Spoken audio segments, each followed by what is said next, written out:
کرتے ہیں اللہ کے بابرکت نام سے جو انتہائی عالی رتبہ اور بہت جلیل القدر ہے۔ سب تعریفیں میرے رب العزت کے لیے ہیں۔ صلاۃ و السلام علیکہ یا سیدی یا رسول اللہ صلی اللہ علیہ وآلہ وسلم۔ اسکیری اردو ٹیلز کے معزز ناظرین کو السلام علیکم۔ اور آج کی سٹوریز میرے ساتھ عمر نے شیئر کی ہیں، اور عمر کہتے ہیں کہ وہ خوشاب میں رہتے ہیں، یعنی جو سرگودا کے قریب خوشاب ہے وہ وہاں رہتے ہیں۔ ان کا نام عمر بلوچ ہے، اور عمر بلوچ کہتے ہیں کہ میں آپ کے ساتھ کچھ خوفناک کہانیاں شیئر کرنا چاہتا ہوں۔ ایک تو لاہور کا بہت فیمس ہاسپٹل ہے جس کی وہ سٹوریز شیئر کر رہے ہیں، جس کا نیم میں آن ایئر تو نہیں لے سکتی، لیکن شاید تھم نیل میں اس کا ریئل نیم میں لکھ دوں۔ ان کا کہنا ہے کہ اس ہاسپٹل میں ان کی چھوٹی بہن کو ایڈمٹ کروایا گیا تھا۔ وہ کافی بیمار تھی، اور اس کو جب ادھر ہم لوگ ایڈمٹ کروانے کے لیے لے کر گئے تو اس کی حالت کچھ زیادہ خراب ہو گئی۔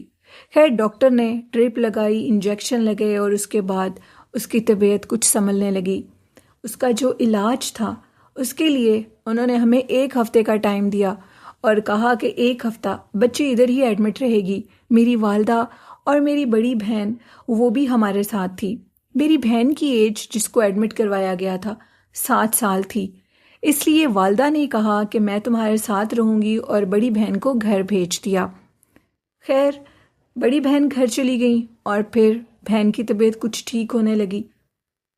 میری والدہ کا کہنا تھا کہ تقریباً فجر کا ٹائم تھا، اس ٹائم پر ان کی آنکھ کھلی۔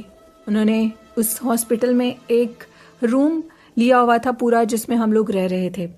والدہ کہتی ہیں کہ اچانک سے کمرے کا دروازہ کھلا، لیکن اندر کوئی نہیں آیا۔ فیل ایسے ہوا جیسے کوئی اندر آنا چاہ رہا ہو، اور جیسے کسی نے دیکھ کر کمرے کا دروازہ بند کر دیا ہو۔ اور اس کے بعد کہتی ہیں کہ جو ان کی بیٹی تھی وہ اٹھ کر بیٹھ گئی اور وہ رونے لگی۔ اس نے اپنی والدہ سے کہا کہ مجھے بہت زیادہ ڈر لگ رہا ہے۔ میں کافی حیران ہوئی کہ ایک تو حیرانگی تھی کہ جو اندر آنا چاہ رہا تھا وہ نظر نہیں آیا، اور دوسرا بچی کیسے اٹھ گئی ہے۔ اس کا مطلب ہے کہ کچھ غلط ہے، یعنی یہاں پر کچھ ایسا ہے جس کی وجہ سے میری بیٹی بھی ڈر گئی ہے۔ انہوں نے فجر کی نماز پڑھی اور اس کے بعد بچی کے اوپر دم کیا۔ جس علاج کے لیے وہ لوگ آئے تھے وہ بھی ہو رہا تھا، اور اس سے کافی اس کو آرام بھی تھا، اور ہم لوگ عمر کہتے ہیں کہ اس ہاسپٹل کو چھوڑنا بھی نہیں چاہ رہے تھے۔ نیکسٹ ڈے میری والدہ گھر گئیں اور فریش ہونے کے لیے۔ میں اپنی بہن کے پاس تھا، اور میں نے اپنے 2-3 دوست بھی بلا لیے۔ ہم لوگ پاس ہی بیٹھے تھے، اور میری بہن سو رہی تھی۔ اچانک سے وہ چیخیں مار کر اٹھی اور کہنے لگی کہ ایک بھیانک عورت جو کالی سیاہ ساڑی میں تھی، اور بھائی اس نے ماتھے کے اوپر ایک ریڈ سی وہ بندی ٹائپ کچھ لگایا تھا، اور وہ بالکل میرے اوپر آ کر بیٹھ گئی، اور مجھے اتنا بوجھ محسوس ہوا جس کی وجہ سے میں ڈر گئی اور رونے لگی۔ بھائی نے کہا تمہارا وہم ہوگا، لیکن والدہ رات کا ماجرا مجھے بتا کر گئی ہوئی تھیں، وہ وہم نہیں تھا۔ میں نے اسے پیار کیا، اس کے ماتھے پر ہاتھ پھیرا اور اس کو دم کرنے لگا۔ عمر کہتے ہیں کہ اسی دوران ایک نرس اندر آئی اور بچی کی بگڑی حالت دیکھ کر پوچھنے لگی کہ آپ کی بہن کو کیا ہوا ہے۔ میں نے کہا کہ آپ کا ہاسپٹل بہت بھاری ہے، یہاں پر کچھ ایسے معاملات ہیں جو کہ ٹھیک نہیں ہیں۔ وہ نرس پہلے تو خاموش رہی اور پھر کہنے لگی جی جناب آپ سچ کہہ رہے ہیں، یہاں سب کے ساتھ ہی ایسا ہوتا ہے۔ بہت سے لوگ اس چیز کی کمپلین کرتے ہیں، اور پھر اسی دوران جب علاج پورا ہوتا ہے تو وہ واپس چلے جاتے ہیں۔ اس میں ہم تو کچھ نہیں کر سکتے، یہ جگہ ہی ایسی ہے۔ خیر ابھی 3 دن باقی تھے۔ عمر کہتے ہیں کہ والدہ پھر رات کو آ گئی، اور انہوں نے کہا کہ آج رات میں سوؤں گی نہیں، اس لیے کہ کہیں تمہاری بہن کو وہ چیز نقصان نہ دے دے، کیونکہ مجھے عجیب سے وہم آ رہے ہیں۔ میرے ابو بھی امی کے ساتھ تھے، انہوں نے مجھے گھر بھیج دیا، اور امی اور ابو وہاں پر رک گئے۔ اب وہ کہتے ہیں کہ ہم لوگ رات کو بیٹھ کر عبادت کر رہے تھے، تسبیح پڑھ رہے تھے۔ ابو کی عادت تھی وہ ساری رات جاگتے تھے اور عبادت کرتے تھے۔ وہ عبادت کر رہے تھے، امی کچھ دیر سو گئیں، اور ابو کہتے ہیں کہ جیسے ہی میں نے پڑھنا شروع کیا تو مجھے محسوس ہوا جیسے مجھے نیند آ رہی ہے، اور میں سو گیا ہوں اچانک سے۔ لیکن یہ ایسی نیند تھی جس سے میں کھلی آنکھوں کچھ دیکھ بھی رہا تھا، اور اب میں نے دیکھا کمرے کا دروازہ کھلا، یعنی ہاسپٹل کا وہ جو روم تھا اس کا دروازہ کھلا، اور اندر ایک عورت آئی ہے۔ وہ عورت کالی ساڑی میں تھی اور انتہائی بھیانک اور خوفناک تھی۔ اس کے ماتھے پر ایک بندی تھی ریڈ کلر کی، اور وہ کافی موٹی اور لمبی سی تھی. اس نے بالوں کا بڑا سا جوڑا کیا ہوا تھا. وہ اندر آئی اور میری بیٹی کے اوپر چیخنے لگی. یہ سب کچھ میں بذریعہ خواب دیکھ رہا تھا. میں نے اس عورت سے کہا تم کون ہو؟ جس پر اس نے کہا کہ ہم لوگ ادھر کے مقیم ہیں. جب کوئی بھی مریض ادھر آتا ہے تو ہمیں بہت غصہ آتا ہے. جو ہمیں زیادہ تنگ کرتا ہے ہم اسے مار دیتے ہیں. اپنی بیٹی کو اٹھا کر لے جاؤ. دیکھو یہ ہل بھی نہیں رہی. یہ خوف زدہ ہو گئے اور اتنا خوفناک خواب دیکھ کر ایک دم اٹھے تو ان کے منہ سے ایک چیخ نکلی جس سے ان کی والدہ بھی، عمر کہتے ہیں میری والدہ بھی اٹھ گئی اور میری بہن بھی اٹھ گئی. اور ابو نے کہا کہ اسی ٹائم میں اپنی بیٹی کو ادھر سے لے کر جا رہا ہوں، کیونکہ وہ عبادت گزار تھے. جو عبادت گزار لوگ ہوتے ہیں ان کو ہر چیز نظر آ جاتی ہے. تو انہوں نے کہا کہ میں تو نہیں اس کو ادھر رکھوں گا کسی قیمت پر، میں اس کو لے جاؤں گا. امی نے کہا کہ کچھ انتظار کریں صبح کا، بچی سنبھل گئی ہے، بہتر ہے، اور کل ہم اسے لے جائیں گے. جب صبح ہم نے بات کی ڈاکٹر سے کہ ہم بچی کو لے کر جانا چاہتے ہیں، 1 دن کا کورس ابھی باقی تھا اس کی، جو اس کا علاج چل رہا تھا، تو ڈاکٹر صاحب نے جب وجہ پوچھی تو میں نے کہا کہ وجہ یہ ہے کہ آپ کا ہاسپٹل انتہائی بھاری ہے. پتہ لگا کہ اس ہاسپٹل کے اوپر پہلے قبرستان تھا. زیادہ تر لوگ ادھر آ کر یہی کمپلین کرتے ہیں کہ جو چیز ادھر ہے وہ تنگ کرتی ہے، وہ عورت کے روپ میں ہے. یہاں تک کہ چھوٹے چھوٹے بچوں کے ساتھ اس عورت کو دیکھا جاتا ہے. تمام لوگ ایک ہی چیز بتاتے ہیں، کالی ساڑی میں اور ایک ریڈ کلر کی اس نے بندی لگائی ہوتی ہے بڑی سی، اور وہ اس پورے ہاسپٹل میں نظر آتی ہے. لیکن انسان ایسی چیزوں کو دیکھ کر اب ایسی جگہوں کو چھوڑ نہیں سکتا، کیونکہ لوگوں نے ادھر آنا ہے ہاسپٹل میں، اپنے کام کروانے ہیں، بیمار ہوتے ہیں لوگ، تو اس طرح ہو نہیں سکتا.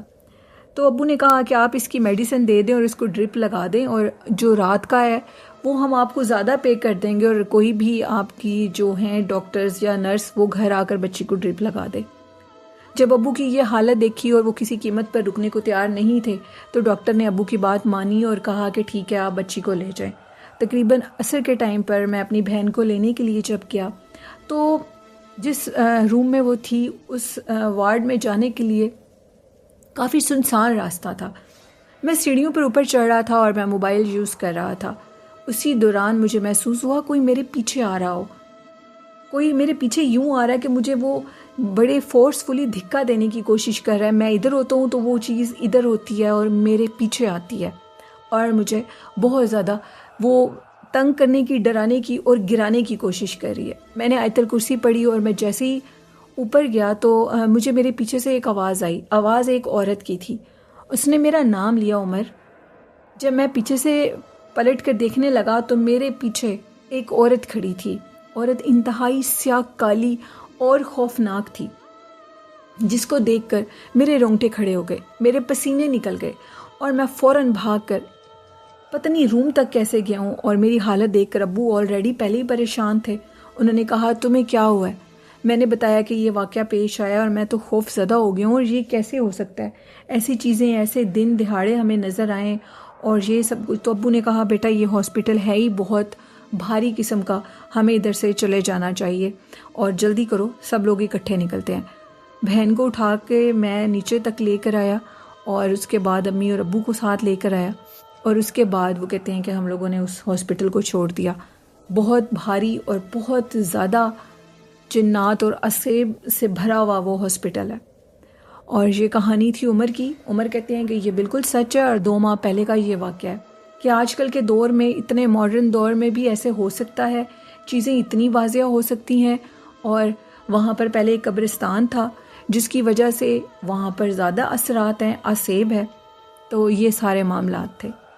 بڑھتے ہیں آج کی نیکسٹ خوفناک کہانی کی طرف جو کہ تراب نے شیئر کی. تراب کہتے ہیں کہ میں خانپور سے تعلق رکھتا ہوں اور آپ کے ساتھ اپنی خوفناک کہانی شیئر کرنا چاہتا ہوں. ویسے تو میرا ایک یوٹیوب چینل بھی ہے اور اس چینل پر بھی میں یہ واقعات بتاتا ہوں خانپور سے ریلیٹڈ، لیکن وہ کہتے ہیں کہ آج آپ کے ساتھ ایک ایسی کہانی شیئر کروں گا، ایک ایسے خاندان کی کہانی شیئر کروں گا جس کو سن کر آپ کے سننے والے حیران بھی ہو جائیں گے اور خوف زدہ بھی ہو جائیں گے.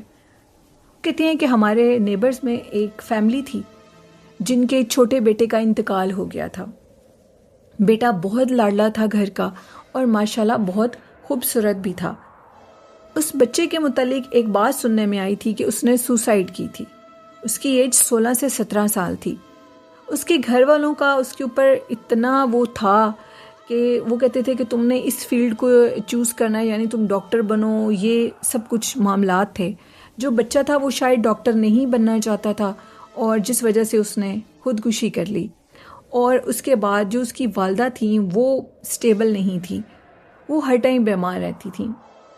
اسی طرح کچھ وہ کہتے ہیں کہ جو ہمسائے میں لوگ تھے وہ بچے کے گھر جس کی ڈیتھ ہو گئی تھی افسوس کے لیے جاتے تھے۔ بچہ کافی لائق تھا، کافی اچھا فرما بردار بچہ تھا۔ تو ہمارے ہمسائے میں ایک آنٹی تھیں جو کہ ان کے گھر افسوس کے لیے گئیں، کوئی اس کو فوت ہوئے، ڈیتھ ہوئے، اس کی 3 دن گزر گئے تھے۔ تو جیسے ہی وہ گئیں تو جو اس بچے کی والدہ تھیں ان کا کہنا تھا کہ جاؤ اوپر سے، اس بچے کا نام لیا انہوں نے، اور جاؤ اس کو رامش کو اوپر سے جگا کر لاؤ۔ تو جو آنٹی بیٹھی تھی نیبر میں، ان کا ہمارے گھر بھی آنا جانا ہے، انہوں نے کہا کہ یہ تم کیا کہہ رہی ہو؟ انہوں نے آنٹی کی کسی بات کا کوئی رپلائی نہیں کیا، اور اپنی وہ جو پاس بیٹی بیٹھی تھی اس کو کہا کہ جاؤ رامش کے لیے اوپر چائے لے جاؤ۔ تو آنٹی جو ہیں وہ اب سب کا منہ دیکھ رہی ہیں، اور اس بچی کا بھی، کہ یہ تمہاری امی کیا کہہ رہی ہیں، جس پر وہ لڑکی بھی خاموش تھی۔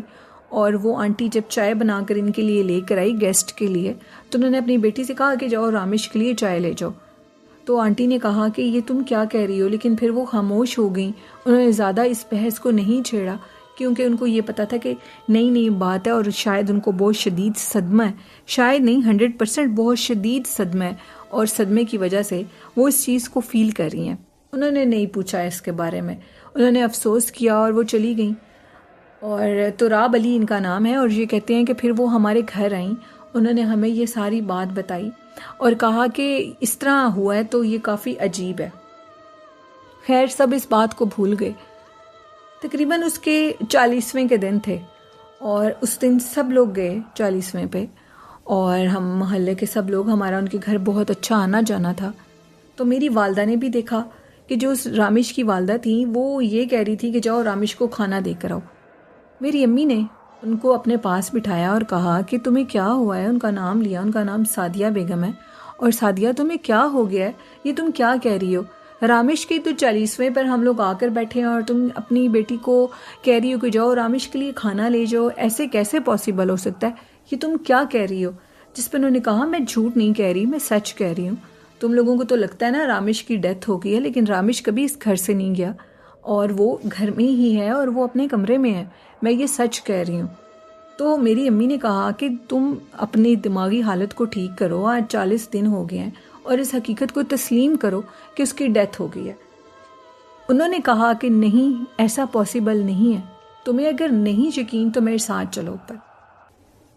وہ کہتے ہیں کہ میری والدہ ان کے ساتھ اوپر کمرے میں گئیں، جو اس لڑکے کا کمرہ تھا رامش کا، اور اس کے کمرے میں جا کر انہوں نے دیکھا کہ جو اس کی والدہ تھیں وہ اس کے بیڈ کے اوپر جا کر باقاعدہ بیٹھیں، اور ان کا جو پوسچر تھا وہ یہ فیل کروا رہی تھیں کہ جیسے وہ رامش کی ٹانگیں دبا رہی ہیں، اور واضح طور پر وہ فیل ہو رہا تھا کہ بیڈ کے اوپر کچھ ایسا موجود ہے جس کو وہ جو بھی وہ کر رہی تھیں، ٹانگیں دبا رہی تھیں، وہ ایگزسٹنس ہے، لیکن وہ سمجھ آ رہی ہے، وہ دکھ نہیں رہی۔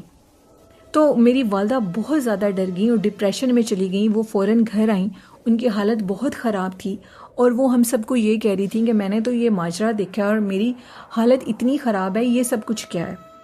محلے میں یہ چیز عام ہو گئی کہ سب کو پتہ لگ گیا کہ رامش تو گھر پہ ہی ہے، اور وہ کہتی ہیں کہ رامش کا انتقال نہیں ہوا۔ تو اس کے بعد جو اس لڑکے کے والد تھے ان سے بات ہوئی سب کی، تو انہوں نے کہا یہ آپ کے گھر میں کیا چیز ہے؟ تو انہوں نے کہا میں بھی اس چیز سے بہت زیادہ پریشان ہوں، جب سے اس کا انتقال ہوا ہے میرے بیٹے کا، تو اس کے بعد اوپر والے پورشن میں ہمیں یہ محسوس ہوتا ہے کہ جیسے کوئی بھاگ رہا ہوتا ہے، کوئی چل رہا ہوتا ہے، ہم اوپر جاتے ہیں باقاعدہ طور پر، جب کمرہ کھولتا ہوں تو رامش کی والدہ کمرے میں ہوتی ہیں اور کسی سے بات کر رہی ہوتی ہیں، وہ واضح جواب دے رہی ہوتی ہیں۔ ایک تو دماغی حالت خراب ہوتی ہے، وہی چیز ہے جو بھی، لیکن وہ فیل کروا رہی ہوتی ہیں، اور آگے والے بھی اس سے کوئی بات ایسی کر رہے ہوتے ہیں جس کو ہم فیل کر رہے ہوتے ہیں۔ اب یہ اللہ ہی جانتا ہے کہ یہ کیا راز ہے۔ ان کو ڈاکٹر کے پاس لے جایا گیا، ان کی دماغی حالت بہت خراب تھی، لیکن ڈاکٹرز کا کہنا تھا کہ یہ دماغی طور پر بالکل پرفیکٹ ہیں، اور یہ جو بھی کہہ رہی ہیں یہ سچ ہے۔ یعنی ان کے گھر میں رامش کے روپ میں کوئی مخلوق تھی جو ان کو نظر آ رہی تھی، یعنی ان کے بیٹے کے روپ میں نظر آ رہی تھی اور ان کی والدہ کے ساتھ وہ ہم کلام ہوتی تھی، ان سے باتیں کرتی تھیں۔ ایسا سب کچھ تب پتہ لگا جب انہوں نے کسی روحانی عامل سے رابطہ کیا اور انہوں نے ان کو بتایا کہ آپ جو بھی بات کہہ رہے ہیں وہ تو درست ہے، لیکن یہ بھی درست ہے کہ رامش انتقال کر گیا، اور یہ بھی درست ہے کہ وہ رامش سے باتیں کرتی ہیں، کیونکہ اس کے پیچھے ایک راز ہے، اور وہ راز یہ ہے کہ رامش کے روپ میں آپ کے گھر میں ایک جن بچہ ہے جو کہ آپ کی والدہ کے ساتھ ہم کلام ہوتا ہے، ان کے دکھ کو بانٹتا ہے، اور یقین جانیے وہ آپ کی والدہ کو کچھ نہیں کہے گا۔ لیکن اس طرح جو باقی دیکھنے والے لوگ تھے ان کے اوپر جو امپیکٹ تھا وہ اچھا نہیں تھا، لوگ پاگل سمجھتے تھے، اپنے ہاتھوں سے اس بچے کو دفنایا تھا، اس لڑکے کو، اور وہ یہ سب کچھ کیا ہے۔ تو وہ کہتے ہیں کہ پھر اس کے بعد ان کا کافی علاج ہوا، ان کو بتایا گیا کہ یہ جو چیز آپ کو مل رہی ہے یہ آپ کا بیٹا نہیں ہے۔ ان کو بچے کی قبر پہ لے جایا گیا، کیونکہ وہ بچے کی قبر پر نہیں جاتی تھیں، وہ کہتی تھیں یہ سب جھوٹ ہے، ایسا پاسبل نہیں ہو سکتا کہ ان کے بیٹے کی ڈیتھ ہوئی ہو۔ وہ کہتی تھی کہ جب آپ لوگ کہتے تھے کہ اس کی ڈیتھ ہو گئی ہے تب وہ مجھے نظر آتا تھا، وہ بالکل میرے سامنے تھا، یعنی وہ جن تھا ان کے گھر کا، اور وہ ان کی والدہ کو اس چیز کے لیے جو مخلوق تھی وہ ریڈی نہیں ہونے دے رہی تھی، کہ وہ سوچنے سمجھنے کی صلاحیت نہیں رکھتی تھی کہ بچے کا انتقال ہو چکا ہے۔ تو بہرحال پھر اس کے بعد انہوں نے اس کو جو بھی ان کا علاج کروایا، وہ جو مخلوق تھی رامش کے روپ میں ادھر آتی تھی اس کو اوپر قید کرنے کی بھی کوشش کی، لیکن رامش کی والدہ کو اپنے ہی نیچے صحن میں بیٹھے وہ اوپر والے پورشن میں نظر آتا تھا، اور وہ رامش کی وہ شور مچاتی تھیں اور اوپر بھاگنے کی کوشش کرتی تھیں، جس سے واقعی اب ان کی دماغی حالت خراب ہو رہی تھی، وہ اس چیز کو تسلیم نہیں کر رہی تھی۔ پھر انہوں نے اس گھر کو چھوڑ دیا، اور چھوڑنے کے بعد وہ کہیں اور شفٹ ہو گئے، لیکن آج تک تو آپ کہتے ہیں کہ وہ گھر ہانٹڈ اور اسیب زدہ ہے، باقاعدہ طور پر وہاں پر لائٹ جلتی ہے رات کے ٹائم، یہ محلے کے بہت سے لوگوں نے دیکھا ہے، اور پھر اس کے بعد وہ لائٹ بند ہو جاتی ہے، گھر میں بھاگ دوڑ کی آوازیں، جب آپ باہر کھڑے ہو تو آپ محسوس کرو گے کہ جیسے اس گھر کے اندر کوئی موجود ہو، اس گھر کے اندر کسی کی ایگزسٹنس ہو، اور ایسے بہت سے معاملات ہیں اس گھر کے اندر جو کہ شاید کبھی ٹھیک نہیں ہو سکتے۔ رامش کی جو والدہ تھیں ان کا بھی انتقال ہو گیا تھا، کیونکہ وہ سنبھل نہیں پا رہی تھیں اور بار بار اسی گھر میں جانے کی ضد کرتی تھیں، اور اسی حالت میں ان کا انتقال ہو گیا، اور رامش کے ساتھ ان کی بھی قبر بنی، ان کی آخری آرام گاہ بنی۔ تو یہ والدین کی محبت ہوتی ہے اپنے بچوں کے ساتھ، لیکن شاید آج کل کے بچے نہیں سمجھ سکتے کہ ان کے والدین ان سے کتنی محبت کرتے ہیں۔ اور یہ ایک واقعہ تھا تراب کا جو کہ انہوں نے خان پور سے شیئر کیا، بہت شکریہ تراب۔ تو اس طرح کے بہت سے واقعات ہوتے ہیں، لوگوں کے گھروں میں بہت سے جنات کے سلسلے ہوتے ہیں جن کو شاید کوئی عام انسان نہیں سمجھ سکتا، اس کے سوچنے سمجھنے سے بالا تر ہیں یہ چیزیں۔ تو اللہ پاک ہم سب کو اپنے حفظ و ایمان میں رکھیں اور ایسے برے حادثات سے بچائے، اور اللہ پاک ہم سب کی لمبی زندگی کرے اور ہمارے والدین کی بھی لمبی زندگی کرے۔ تو یہ تھی آج کی خوفناک کہانیاں، آپ لوگوں کو کیسی لگی کمنٹ میں ضرور بتائیے گا، اور آپ بھی اپنی خوفناک کہانیاں اسکرین کے اوپر میرے ای میل ایڈریس پر شیئر کر سکتے ہیں، اور میرا دوسرا چینل ہے ڈر کی راتیں، ادھر بھی اپنی سٹوریز کو شیئر کر سکتے ہیں۔ والدین جیسی خوبصورت نعمت کی قدر کریں، ان سے بہت محبت اور پیار کریں۔ اللہ پاک ہم سب کے والدین کو صحت تندرستی والی لمبی زندگی دے، آمین۔ اور اس چینل کو بھی سپورٹ کریں اور چینل کو سبسکرائب کریں۔ اسی کے ساتھ نیلم کو اجازت دیجیے، اپنا خیال رکھیے گا۔ اللہ حافظ، اللہ نگہبان۔